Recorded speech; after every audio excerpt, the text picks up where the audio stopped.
Welcome to Style by my very great creative minds. Today project I'm going to be showing you how to draft a blazer jacket. I wanted something free, something you can style, fitted, and also something you can wear alone and also probably on a jean or just style it whichever way.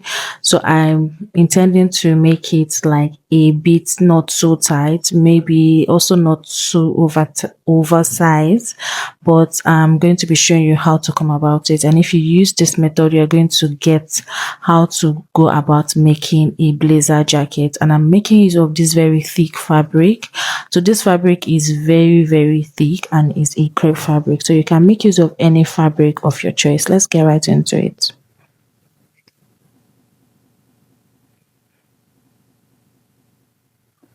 So first we're going to be drafting our pattern, and we're going to start drafting the back pattern first, and I'm just going to be highlighting all our basic line from our shoulder to bust point, shoulder to waistline, shoulder to hip line, and of course shoulder to blazer length, that's our coat length. So it depends on what you want. For me, I'll be using 29 inches for the length of this blazer jacket. Whichever length you want to use, go ahead and impute it. And I'm going to be ruling out all the lines just like I'm doing here, and I will label them like so. So the next step now is to go ahead and impute like the shoulder. So for the shoulder that I'm making use of is 8 inches, but I'm going to be adding extra 1 inches to my shoulder. This is optional. You can just measure your exact shoulder or just add half inches. Remember I told you I wanted this jacket to be a little bit free but not so free. Then for my shoulder slope, I went down by 1.5 inches. Then I measured my chest line. To get your chest line, it's your round bust measurement divided by 6, then add 1.5 inches to it. So I'm just going to be ruling in line. Remember, this is the back piece we are drafting. Then for my neckline for the back, I'm doing 3 by 2 inches, which I'm marking right now, and I'm going to be curving it just like so. Then I will curve it down to my shoulder slope. For my shoulder slope, I will also go up by half an inch. This is going to be my joining allowance for the shoulder. I don't want to forget that part, so I'm just going to highlight it right now.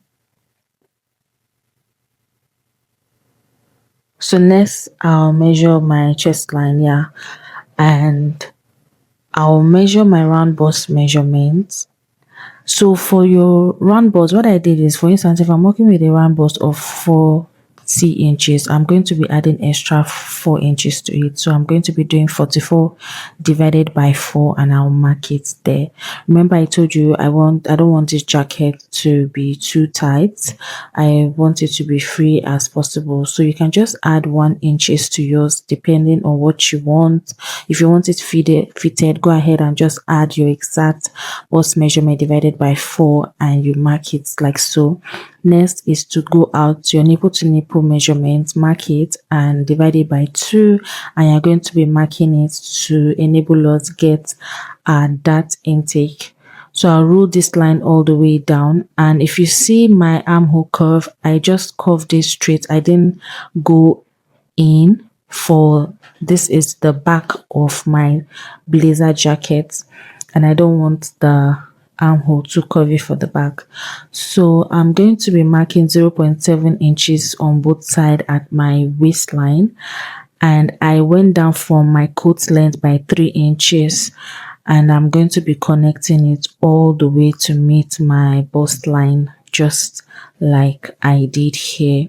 And I'm highlighting with my marker so you can see what I've done so far. So I'm going to be cutting this into 2. So I'm just going to be doing like a shoulder dart. So I will get the midpoint of what I have on my shoulder, and I'll connect my lines with my straight rule, just like you see here.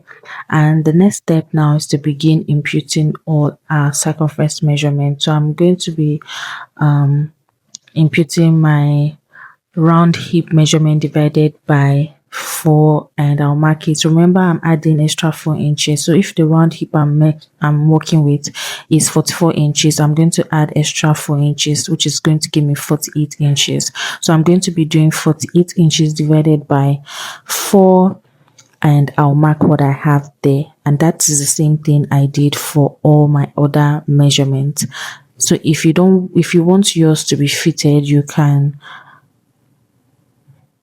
skip this part and just impute your exact measurement divided by 4 and mark it. So after doing this, I'm going to be adding 2 inches for at the side for my stitching allowance. Then I'm going to mark 1 inches at the waistline. Remember, this is not going to be having a zipper, so we're just going to be taking out that bulkiness from the back because this is a jacket, so we want it to really sit properly on us. So that's why I'm going in by 1 inches at my waistline and I'll curve it. So I'm going to be having 2 pieces for this back, just like so. And when I'm cutting on my fabric, the first piece, I'm going to ensure that I include about 0.5 inches on the side because I'm going to be joining it together. So I'm just going to cut this out straight first, then we'll go ahead and draft for the back. And after we'll go ahead and draft for the front. Then when we are done, we'll cut everything all together because I'm going to be making use of the necklines of the back to illustrate something for the front piece when we are drafting it. So that's what we have for the back. So now for the front, this is what I have. And what I did is I went at the side by 4.5 inches before marking my starting line. And at the top, I left about 7 inches upwards before beginning my measurements. So you can see I have 7 inches there and I have 4.5 inches here. And now I will impute all our measurements just the same way I did for the back piece. I'm going to get my bust line, that's my shoulder to bust point, my shoulder to waist, my shoulder to hip, and my shoulder to my coat length, which is 29 inches. So if you want your coat to be longer, you can do, if you want it in a form like to look like a gown on you, you can do 32 inches or even more. Totally depends on what you want. But if you don't want it to be long, 25, 26 inches is okay. So this is what we have, and now I'm going to be taking all my measurements, starting with my shoulder. I'll mark my shoulder, I'll go down by 1.5, just basically what we did for the back, and I'll get my chest line and I'll rule it out and also label it so you know that is our chest line that we'll be working with for this tutorial. And I will impute my round bust, what I have at the shoulder. I'll just mark it there so that I'll rule a line. Then for the neckline, I'm doing 3 by 3 inches. You know, for the back, we did 3 by 2, but for the front, I'm doing 3 by 3 inches. I also went up by 0.5 inches, which is going to serve as my joining allowance for the shoulder. I don't want to miss that part, so that's why I'm including it here right now. Then I'll get the midpoint of what I have there, which is 4, and I'll go in by 0.5. But before then, I just had to mark my 3 inches downward so I don't forget, and I ruled it. Then I'll go in by 0.5 inches and I'll connect the 3 lines to get our armhole curve. This is for the front piece. So next is to impute our nipple to nipple measurement all the way down, just like we did for the front, and I'll rule it all the way down to our coat length.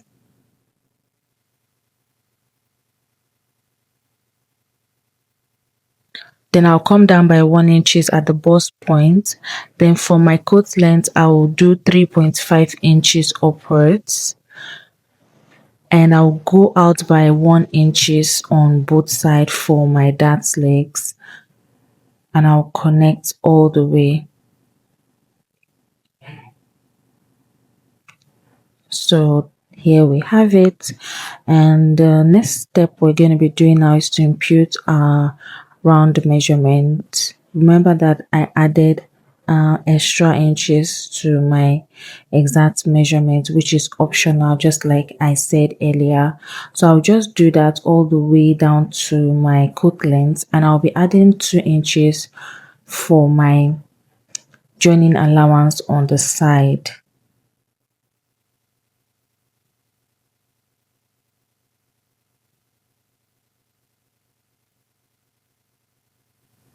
Then I'll get also, after doing that, you remember I'm cutting this in 2 pieces, so I'll just make like a shoulder dart on it. I'll get what I have on my shoulder, divide it by 2, and I'll mark it, and I'll connect with a straight line to meet my dart line. So when I'm cutting on my fabric, I'm going to be including 0.5 inches on the side, because it's just like when you're cutting a princess dart. To be able to join my 1 and 2 for the front, I'll be needing and some inches. So that's the essence why I'll be adding 0.5 inches on the side. So by the time we're joining it together, we are not short of allowance. So for the button allowance for the front, I'm going to be doing 1.5 inches all the way down to my coat length, because this is going to have a button for the front. I'm going to be connecting that 1.5 inches all the way down.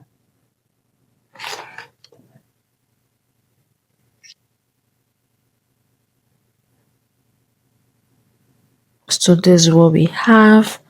The next step now is to get a break point. That's where our collar is going to end. So you can measure where you want your collar to end. If you want it short, you can just measure it, whichever works for you. But for me, I'm using my waist point, that's my waistline, and I'll connect from my neckline all the way to that point, just like I have done here. So that's where my collar is going to end. So the next step now is to determine how wide we want the lapel to be. For me, I'll be doing another 1.5 inches again. So at this point, you can go ahead and do 2 inches, 2.5. The time, it depends on how wide you want your lapel to be. So I'm doing just 1.5 inches, and I'm going to be connecting it. So that's good to my that break point, and this is how it is looking like. So next, now we're going to now work on the width of our collar. So I brought back introduced my back piece to measure around my neckline, and I had about 4.2 inches, and that 4.2 inches is what I'm going to be measuring at this front. So I'm not going to be doing it straight. I'm going to slant my hand a little, so as for it to align with the line that is already there, so that by the time I'm marking it, I'm stitching it, is going to sit properly. So I'm also going to go out by 0.5 inches again and just connect it, okay, just to further give it that slant. So this is what we have. So next now is to go out by 4 inches. So I'm doing 4 inches, depends on what you want. You can do 4.5, all right, or even 3.5, depends on what you want. So I'm doing 4 inches, and I'm slanting my tape once again, just like you can see.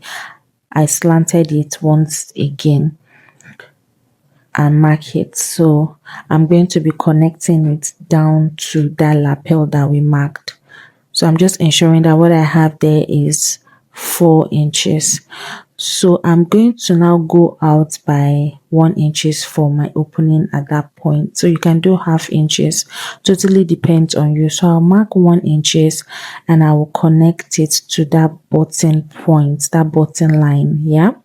And by the time I'm done, I'm just going to connect with a curve. So I needed it to curve very well. So I'm just going to use this rule to connect with a curve. I'm still going to make adjustment to it because I was not satisfied with the curve. So I'll just make adjustment. So just do whatever how you want it to be. So you can see I've adjusted the curve just a little bit to make it more curvy. So that's basically it for the width of our collar. And next is to ensure that you label appropriately all your patterns, so that by the time you're transferring to your fabric, you are not confused which is which and which is going to be joined to what. So I'm just going to connect mine with my arrows. I'm going to label them appropriately in the way that I will understand. So label yours in the way you understand, and also ensure that by the time you're cutting, you also leave stitching allowance by the side. So now before we cut out, remember I told you I was going to measure what I have on my shoulder by 2, and I'll connect it down to my nipple to nipple line, which is going to serve as our shoulder dart. So that's basically for the drafting, and the next is to cut out. So I'm just going to highlight this with my marker so you can see clearly what we've done. In case my pencil is not so visible enough, I'll just highlight with the marker so you can see how mine is looking like clearly, and we'll go ahead and cut out. So pay attention to where we are going to be cutting out, so you don't end up cutting where you need. So this tutorial is going to be in badges because I'm also going to be making this jacket. So I'm going to do it in badges so you can really understand. I'm going to be doing this sleeve tutorial in badges as well, and also going to be showing you how to stitch your sleeve, the kind of sleeve to make for your coat. I'll also be showing you how to do a knit in finishing, inseam finishing, and all of that. So this is just the cutting tutorial, and I'm going to be posting the sewing tutorial soon by the time I'm done stitching. So stay tuned and stay updated. Go ahead and subscribe to the channel if you are yet to do so, and share this video to who might need it. Don't forget to join our community, my community with a token, as is a way of supporting my channel and helping me grow. So this is basically me cutting my back piece out as well. Like I said, don't forget to label appropriately before cutting. And that's basically it for this tutorial. I'm going to go ahead and begin cutting on my fabric. So this is my center front. I'm just going to cut this out, and in my next tutorial we're going to be stitching this together. I hope you learned something. See you in my next video. Bye.